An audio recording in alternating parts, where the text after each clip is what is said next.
ओझर परिसरात 27 वर्षीय तरुणाची धारदार शस्त्राने हत्या। कौटुंबिक अथवा जुन्या वादातून हत्या झाल्याचा अंदाज।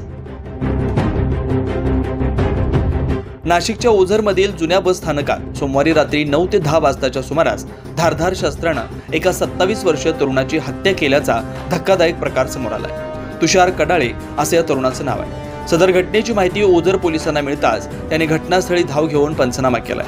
कौटुंबिक अथवा जुन्या वादातून हा प्रकार घडल्याचा अंदाज वर्तवण्यात येतोय। तुषारला 1-2 वर्षाची मुलगी देखील आहे। या घटनेनं ओझर परिसरात हळूहळू व्यक्त केली जाते।